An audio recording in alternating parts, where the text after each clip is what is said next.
Good morning, everyone. In last lecture, we have studied about the canal falls, and हम लोगों ने जो है वो दो तरीके के canal falls पढ़े थे. तो हमारा जो फर्स्ट टाइप ऑफ फॉल था वो था ऑगी फॉल, और सेकेंड जो था वो था हमारा रैपिड या फिर ग्लेसियस फॉल. ठीक है. तो सबसे पहले तो हम लोग कनाल फॉल एक बार उसको रिकॉल कर लेते हैं कि क्या कनाल फॉल होते हैं. तो कनाल फॉल जो है हम प्रोवाइड करते हैं, जो भी हमारी वाटर के सरप्लस एनर्जी होती है कनाल सिस्टम में, उस सरप्लस एनर्जी को रिमूव करने के लिए या फिर उनको कम करने के लिए हम लोग जो है फॉल का उपयोग करते हैं. ठीक है. तो जो हमने जो दो टाइप के फॉल पढ़े थे, फर्स्ट हमने पढ़ा था ऑगी फॉल और सेकंड हमने पढ़ा था क्या, रैपिड या फिर ग्लेसियस फॉल. तो जो हमारा ऑगी फॉल है, ऑगी फॉल जो था वो सबसे एंशियंट टाइप ऑफ फॉल था. ठीक है. और उसमें हम लोगों ने देखा था कि जो कंस्ट्रक्शन हुआ था उस पर एक पबल मशीनरी पे उसको बनाया गया था, हाइड्रोलिक जंप क्रिएट कराया गया था, जिसकी वजह से जो एनर्जी है उसको डिसिपेट करने के लिए. तो वो जो था हमारा मेथड वो धीरे धीरे ऑब्सोलीट हो गया. उसके बाद से जो हमारा सेकंड मेथड आया वो मेथड था हमारा क्या, रैपिड या फिर ग्लेसियस फॉल. और रैपिड और ग्लेसियस फॉल में हमने उसका डायग्राम में देखा था कि एक इंक्लाइंड ग्लेसियस फॉर्म हुआ था. ठीक है. एक इंक्लाइंड स्लोप था, लॉन्ग स्लोप था, और उस पर जो है हमारा उस पर हमने साइड में पिचिंग भी दी हुई थी, और उसमें भी हमने जंप प्रोवाइड करा के उसकी एनर्जी को डिसिपेट करने की कोशिश की. ठीक है. लेकिन वो क्योंकि उसका जो कॉस्ट ऑफ कंस्ट्रक्शन था, वो लॉन्ग ग्लेसेस होने की वजह से जो कॉस्ट ऑफ कंस्ट्रक्शन था वो ज़्यादा आ रहा था. तो उसकी वजह से क्या हुआ कि ज़्यादा आने की वजह से वो जो हमारा मेथड था वो भी धीरे धीरे ऑब्सोलीट हो गया. ठीक है. तो नेक्स्ट जो हमारा थर्ड मेथड है, जो ऑगी फॉल था, ऑगी फॉल को हमने जो एक कनाल सिस्टम है हमारा गंगा कनाल सिस्टम, तो उस पर ऑगी फॉल कंस्ट्रक्ट किया गया है. और यमुना कनाल में हम लोगों ने रैपिड या ग्लेसियस फॉल जो है वो दिया हुआ है. ठीक है. तो आज हम जो है थर्ड टाइप ऑफ फॉल पढ़ेंगे, स्टेप्ड फॉल. ठीक है. थर्ड फॉल है हमारा स्टेप्ड फॉल. Stepped fall. ठीक है.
ये जो थर्ड टाइप ऑफ फॉल है हमारा, वो है हमारा स्टेप्ड फॉल।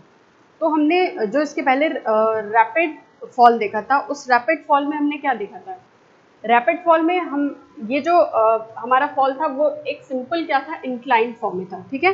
तो इंक्लाइन फॉर्म में होने की वजह से सिंपली एक इंक्लाइन था, तो उसमें जो हमारा जंप क्रिएट हो रहा था, तो हमने उसको एक लॉन्ग ग्लेसिस जो इंक्लिनेशन पोर्शन बनाया था वो ज़्यादा बनाया था, ठीक है। स्टेप्ड फॉल में क्या किया गया कि ये जो हमारा एक लॉन्ग ग्लेसिस ना बना के उसको स्टेप में उसको परिवर्तित किया गया, उसमें कई सारे स्टेप बनाए गए, ठीक है। तो जैसे एक लॉन्ग ग्लेसिस ना होकर, जैसे देखिए यहाँ पर एक स्टेप बनाया गया, फिर यहाँ पे एक स्टेप बनाया गया, ऐसे स्टेप जो हमारा फ्लोर था उस फ्लोर को कैसे बनाया गया, स्टेप के फॉर्म में जो है वो बनाया गया, ठीक है। तो इसमें जो हमारा यहाँ पर जैसे क्या है, जो भी हमारे जो हमारा बॉटम टो है और जो हमारा अपर पोर्शन है, तो उसमें जो हमने यहाँ पर पिचिंग प्रोवाइड की थी बोल्डर्स की, वो स्ट्रेंथ प्रोवाइड करने के लिए की, ठीक है। अब जैसे मान लीजिए ये हमारा अपस्ट्रीम साइड है और ये हमारा डाउन स्ट्रीम साइड है, तो जो हमारा वाटर का फ्लो आ रहा था वो अब जो है वो स्टेप्ड ग्लेसिस से होते हुए आएगा, ठीक है। तो स्टेप ग्लेसिस से होने की वजह से जो हमारा एनर्जी का डिसिपेशन होगा, वो एनर्जी का डिसिपेशन जो है वो बेटर हो पाएगा, क्योंकि इसमें जो हमारा वर्टिकल जो फॉल हो रहा है वो वर्टिकल इम्पैक्ट हो रहा है जेट का, ठीक है। तो इस वजह से हमारा जो स्टेप के फॉर्म में जब वो कई बार में स्टेप पे आएगा, तो हर बार जो है हमारा, जैसे मान लीजिए यहाँ से अगर वाटर आएगा तो यहाँ पर जब वो इम्पैक्ट करेगा, फिर एक बार यहाँ पे इम्पैक्ट करेगा, फिर एक बार यहाँ पे इम्पैक्ट करेगा, तो उसकी जो एनर्जी होगी वो डिसिपेट होगी, तो वो उसको कई बार एनर्जी जो है उसकी डिसिपेट हो पाएगी। अगर इसी तरीके से हमने जो इसके पहले वाले में लॉन्ग ग्लेसिस दिया हुआ था, यानी एक ही हमारा इंक्लाइन ग्लेसिस था, तो उसमें जब हमारा फॉल होता तो वो सिर्फ और सिर्फ एक बार में ही होता, तो जितनी भी एनर्जी थी वो एक बार में ही डाउन होती, ठीक। और वर्टिकली इम्पैक्ट होने की वजह से जो हमारा इरोजन का प्रॉब्लम उसमें आ रहा था, वो इरोजन की प्रॉब्लम इसमें काफ़ी हद तक शॉर्ट आउट हो जाएगी, क्योंकि लॉन्ग ग्लेसिस नहीं है यहाँ पे, सारे के सारे कितने स्मॉल ग्लेसिस हैं, ठीक है। जो इंक्लिनेशन पोर्शन है वो स्मॉल है, तो जो हमारा डिसिपेशन हो रहा है वो भी कई पार्ट में हो रहा है, तो कई पार्ट में होने की वजह से हमारी जो एनर्जी है, सरप्लस एनर्जी, वो डिसिपेट भी हो रही है, और हमारा इरोजन का प्रॉब्लम जो है वो भी इसमें नहीं होगा, ठीक है। तो ये जो हमारा स्टेप्ड फॉल था, ये रैपिड फॉल का ही एक मॉडिफाइड फॉर्म था, क्योंकि रैपिड में हमने सिर्फ और सिर्फ एक इंक्लिनेशन दिया था, और स्टेप में हमने क्या किया, उसको पूरे फ्लोर को हमने कई स्टेप में बांट दिया, ठीक है। तो ये एक तरीके से जो हमने इसके पहले रैपिड या ग्लेसिस फॉर्म पढ़ा है उसी का एक मॉडिफाइड वर्जन, ठीक। उसके बाद से जो हमने एक लॉन्ग ग्लेसिस दिया हुआ था, उस लॉन्ग ग्लेसिस को हमने किस में तोड़ दिया, जो उसके फ्लोर थे उनको स्टेप में डिवाइड कर दिया, ठीक है। उसके बाद से जो हमारी जो डिसिपेशन हो रही थी एनर्जी की, तो जो हमारा वर्टिकल जेट का इम्पैक्ट आ रहा है, उस इम्पैक्ट की वजह से जो इसमें डिसिपेशन हो रहा है एनर्जी का, जो सरप्लस वाटर एनर्जी डिसिपेट हो रही है, वो बेटरली डिसिपेट हो रही है इन कंपैरिजन टू रैपिड या फिर ऑगी फॉल, ठीक है। तो अभी तक जो हमने तीनों फॉल पढ़े, ऑगी, रैपिड और स्टेप में सबसे जो सही फॉल है हमारा वो स्टेप्ड फॉल है, ठीक। अभी एक और टाइप का फॉल पढ़ेंगे, well type fall.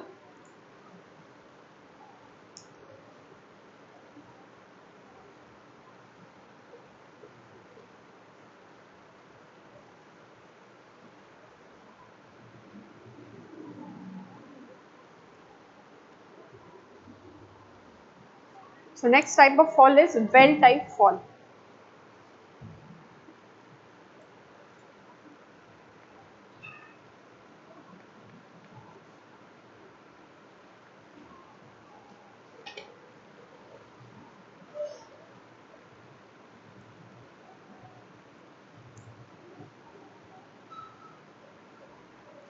Next type of fall is bell type और साइफन बेल टाइप फॉल, ठीक है। तो सबसे पहले इसका डायग्राम जो है वो डायग्राम हम लोग देख लेते हैं, और उसके बाद जो है हम लोग इसके बारे में देखेंगे। तो सबसे पहले तो यहाँ पर एक हमारा बेल टाइप का स्ट्रक्चर है,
तो ये जो हमारा टाइप ऑफ फॉल है वो है हमारा वेल टाइप या फिर साइफन टाइप ऑफ फॉल, ठीक है। तो वेल टाइप और साइफन टाइप ऑफ फॉल में सबसे पहले ये हमारा एक वेल टाइप स्ट्रक्चर है, ठीक। इस वेल टाइप स्ट्रक्चर में ये हमारा अपस्ट्रीम साइड है और ये हमारा डाउनस्ट्रीम साइड है, ठीक है। या ये जो है हमारा इनलेट है और ये जो है हमारा डाउनस्ट्रीम साइड को हम आउटलेट बोलेंगे। तो इनलेट से जो है वो हमारा वाटर जो है वो आ रहा है, ठीक। इसमें जो हमारा ये बॉटम बना हुआ है ये कंक्रीट का बॉटम बना हुआ है, ठीक है। और इस स्ट्रक्चर को स्टेबिलिटी प्रोवाइड करने के लिए यहाँ पे हमने अर्थ फिलिंग और साइड पिचिंग दिया हुआ है ताकि इसका जो स्टेबिलिटी है वो बना रहे, ठीक। तो ये जो हमारा फॉल है, अब यहाँ से जो वाटर है वो हमारा एंटर करेगा इनलेट पाइप से और वो यहाँ पे क्योंकि ये वर्टिकल इम्पैक्ट होगा यहाँ पे, ठीक है। तो इस वर्टिकल इम्पैक्ट से जो हमारी एनर्जी होगी जो हमारी कनाल में आ रही है, तो वो जो हमारी एनर्जी होगी, तो ये टाइप ऑफ फॉल प्रोवाइड करने से वर्टिकल इम्पैक्ट यहाँ पे वर्टिकल जेट जो आएगा उसकी वजह से एनर्जी जो है वो हमारी डिसिपेट होगी। इसीलिए ये जो हमारा सरफेस है उसको हम कंपैरेटिवली हार्डर बनाते हैं ताकि क्योंकि वर्टिकल इम्पैक्ट आने की वजह से अगर ये जो हमारा सरफेस अगर स्ट्रॉन्ग या हार्ड नहीं होगा तो यहाँ पर जो है हमारा कैविटी क्रिएट हो जाएगा। तो उस कैविटी या इरोजन से बचने के लिए हम यहाँ पर क्या कर रहे हैं, कॉन्क्रीट का बॉटम प्रोवाइड करते हैं, ठीक है।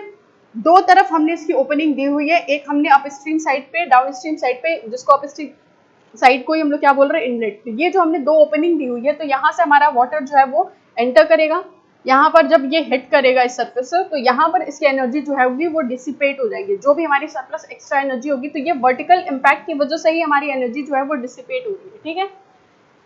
तो ये जो है हमारा, क्योंकि इसका स्ट्रक्चर जो है वो वेल टाइप का होता है, इस वजह से इसको हम लोग वेल टाइप या siphon well type of fall बोलते हैं, ठीक है। तो इस फॉल में हमारा इनलेट वेल है, जो हमारा पाइप है इसको हम लोग यूम पाइप स्ट्रक्चर बोलते हैं। तो यही बोल रहा है कि फॉल जो है जिसमें हमारा एक इनलेट वेल है, एक पाइप से अटैच है और जो बॉटम है, और इसके बाद से ये जो है हमारा ये डाउन स्ट्रीम साइड है, ठीक है।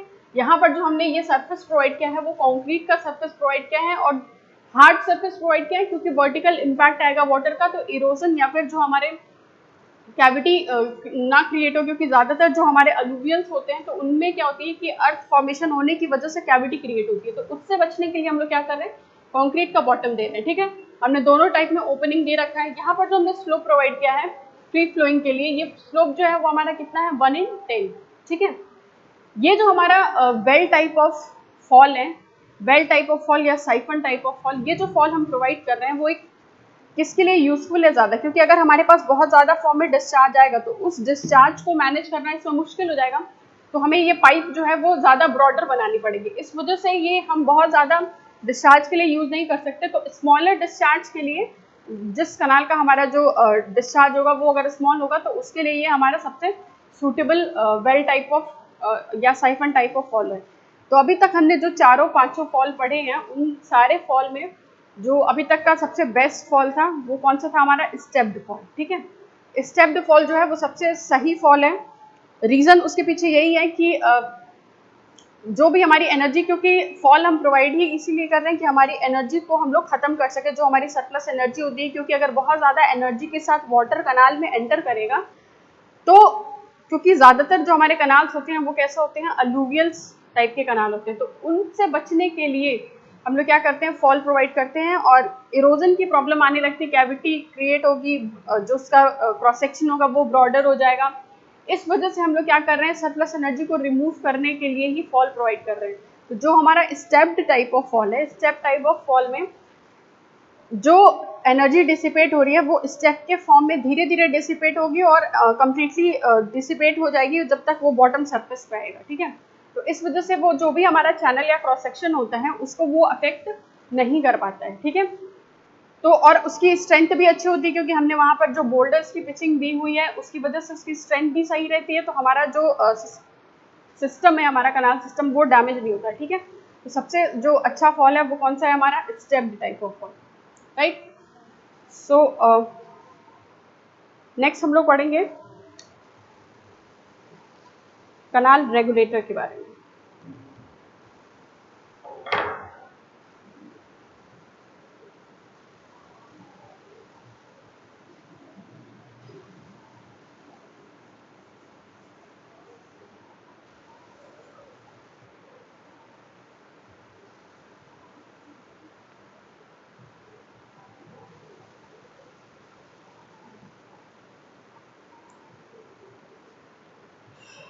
Next is canal regulator.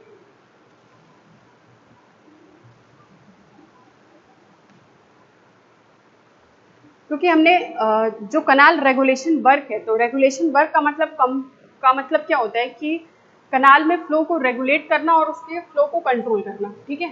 तो वो जो हमने फ्लो को रेगुलेट और कंट्रोल करने के लिए, क्योंकि जो भी हमारा रिवर से वाटर आता है, उस वाटर में हमारे ट्रेमेंडस अमाउंट ऑफ सिल्ट और सेडिमेंट के साथ साथ जो उसकी क्या क्या चीज़ों को हमको उसमें मैनेज करना है जब वो कनाल में पानी एंटर करता है। तो इसके लिए हमने जो 5-6 हमने रेगुलेशन वर्क पढ़े थे कि जो 5-6 कंपोनेंट उनके होते हैं। तो सबसे पहला कंपोनेंट हमने फॉल पढ़ा था, तो कनाल फॉल हो गया।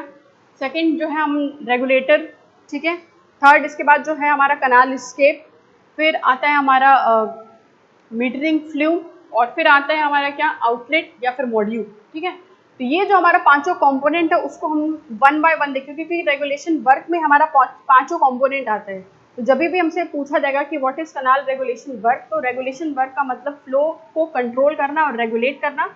उसके साथ ही ये जो पांचों कंपोनेंट है हमारे, वो पांचों कंपोनेंट को हमें डिस्क्राइब करना होगा, क्योंकि सारे जो है इंडिविजुअली कनाल के क्रॉस सेक्शन में सारे के सारे जो है वो रोल प्ले करते हैं, ठीक है। तो फॉल तो हमने देखा कि हम एनर्जी को डिसिपेट करने के लिए लगा रहे हैं, जो हमारी सरप्लस एनर्जी आ रही है, ठीक है। अब हम पढ़ेंगे रेगुलेटर के बारे में कि रेगुलेटर का क्या काम है और फॉल में किस तरीके का रेगुलेटर हम कहाँ पे प्रोवाइड करते हैं, पहली चीज।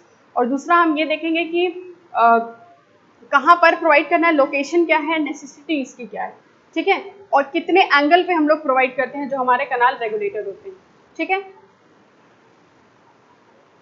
तो सबसे पहले तो व्हाट इज कनाल रेगुलेटर। तो कनाल जो रेगुलेटर है हमारा, ये एक तरीके का हाइड्रोलिक स्ट्रक्चर है। It is a hydraulic structure,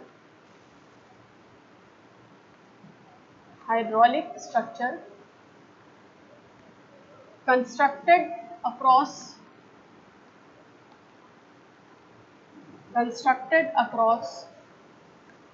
a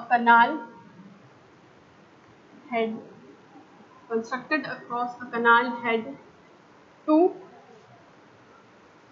control the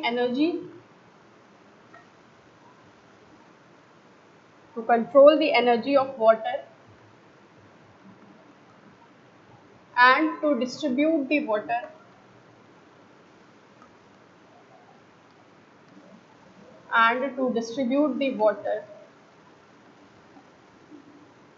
into various distributaries,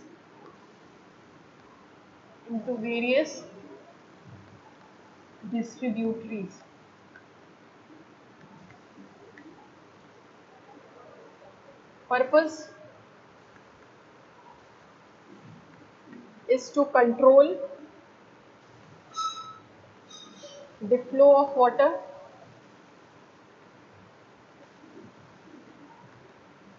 and second is to avoid the entry of silt into the channel,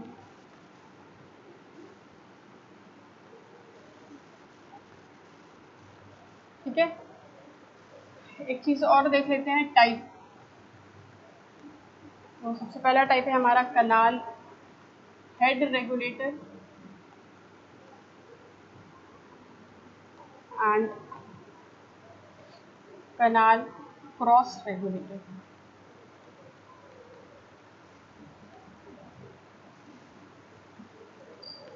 देखिए, जो हमारा कनाल रेगुलेटर है, वो कनाल रेगुलेटर क्या है, तो कनाल रेगुलेटर जो है वो एक तरीके का हाइड्रोलिक स्ट्रक्चर है, जिसको हम कहाँ बनाते हैं, जो भी हमारा कनाल हेड होता है वहां पर हम लोग इसको देते हैं, ठीक। तो कनाल के हेड पे हम प्रोवाइड करते हैं, ठीक है। और क्यों प्रोवाइड करते हैं, जो हमारी वाटर की एनर्जी होती है उसको कंट्रोल करने के लिए, और जो हम वाटर कनाल सिस्टम में लेके जा रहे हैं तो उसको वेरियस जो, क्योंकि हमारा जो मेन कनाल होता है, उस मेन कनाल को हम लोग क्या बोलते हैं, पेरेंट कनाल, ठीक है। उस पेरेंट कनाल से हमारे ऑफटेक चैनल जुड़ा होता है, ठीक है। उससे कई सारी डिस्ट्रीब्यूटरीज अटैच होती हैं, मेजर एंड माइनर डिस्ट्रीब्यूटरी। तो उस डिस्ट्रीब्यूटरीज में, और उस डिस्ट्रीब्यूटरी से जो है हमारा वाटर कोर्स जुड़ा रहता है, वाटर कोर्स से हमारा एग्रीकल्चरल फील्ड जुड़ा होता है। तो अल्टीमेटली जो पानी है हमको कहाँ लेके जाना है, जो हमारा एग्रीकल्चरल फील्ड है वहां पे लेके जाना है, ठीक है। तो जब पानी हमारा इन सब सिस्टम से जो है फ्लो करेगा तभी वो जाके हमारा एग्रीकल्चरल फील्ड में पहुंचेगा। तो जो हमारा वाटर है कनाल में, उसकी एनर्जी को कंट्रोल करना और जितने भी हमारे डिस्ट्रीब्यूटरीज उससे जुड़ी हुई है वहां पर पानी को डिस्ट्रीब्यूट करना, यही हमारा कनाल रेगुलेटर का मेन काम है। ठीक है, तो अगर वो बोले जाए कि कनाल रेगुलेटर क्या है, तो एक तरीके का हाइड्रोलिक स्ट्रक्चर है जो कि हम कनाल के हेड पे हम प्रोवाइड करते हैं। क्यों प्रोवाइड करते हैं? To control the energy of water and जो हमारा and to distribute the water into the distributaries. ठीक है, ये तो हमने देख लिया कि कनाल रेगुलेटर क्या है। अब आते हैं कि इसका पर्पस क्या है, हम क्यों प्रोवाइड करते हैं कनाल रेगुलेटर को। तो सबसे पहला पर्पस तो ये है कि हमें जो वाटर का फ्लो है, क्योंकि रिवर से जो हमारा वाटर आता है वो अनकंट्रोल्ड वे में कनाल में आ रहा है। ठीक है, तो अगर हम लोग उसका इफेक्टिव डिस्ट्रीब्यूशन नहीं करेंगे तो फिर हमारा जो क्रॉप होगा उसको एज पर द रिक्वायरमेंट, क्योंकि हर क्रॉप की एक अलग वाटर डिमांड होती है। ठीक है, तो उसको उस क्रॉप रिक्वायरमेंट के हिसाब से जो पानी है वो नहीं मिल पाएगा, वो बिल्कुल अनअनडेटेड फॉर्म में रहेगा, बिल्कुल अनकंट्रोल्ड फॉर्म में रहेगा। ठीक है, तो वो जो हमारा हमको ना ज़्यादा पानी देना है क्रॉप को, ना ही कम पानी देना है, बिल्कुल उसके ऑप्टिमम जो रिक्वायरमेंट होगी उस बेसिस पे ही हमको उसको फ्लो कर पानी जो है वो प्रोवाइड करना है।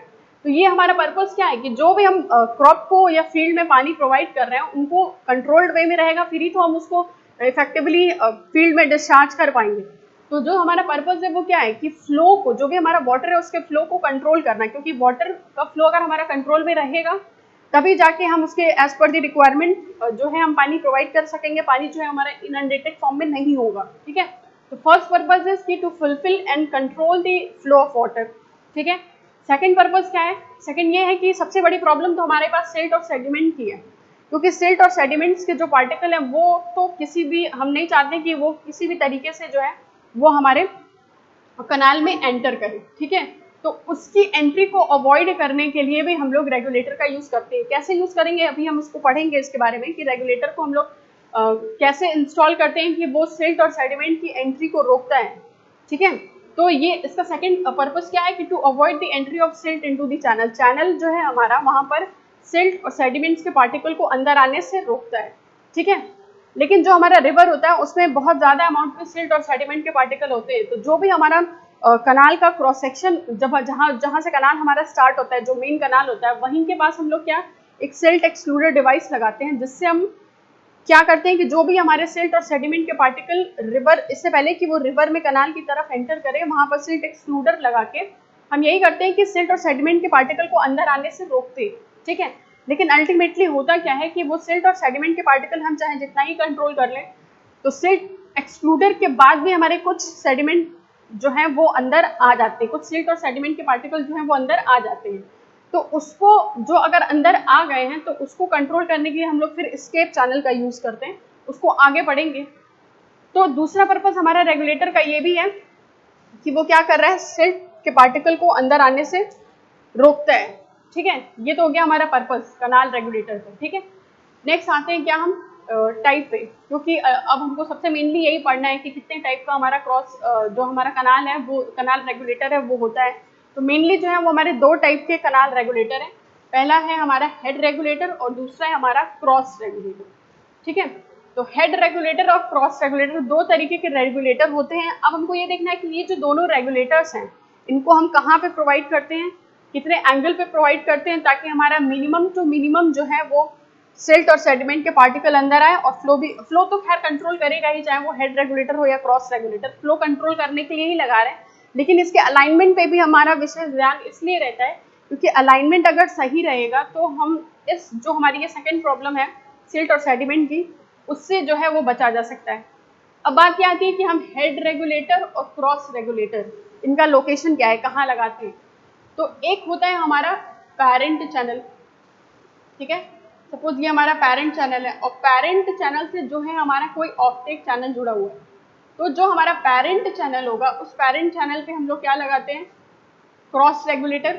और जो हमारा ऑफटेक चैनल होता है उस ऑफटेक चैनल पे लगाते हैं हम क्या, हेड रेगुलेटर। इस बात को हमेशा ध्यान रखना है कि पेरेंट चैनल में हमेशा क्रॉस रेगुलेटर लगेगा और जो हमारा ऑफटेक चैनल होगा वहां पे हमेशा हेड रेगुलेटर लगेगा। ठीक है, तो आगे जो नेक्स्ट हम लोग पढ़ेंगे वो क्रॉस रेगुलेटर और हेड रेगुलेटर के बारे में पढ़ेंगे। उसको हम लोग जो है नेक्स्ट लेक्चर में देखेंगे कि क्रॉस रेगुलेटर और हेड रेगुलेटर की लोकेशन क्या होती है। ठीक है, so till then thank you.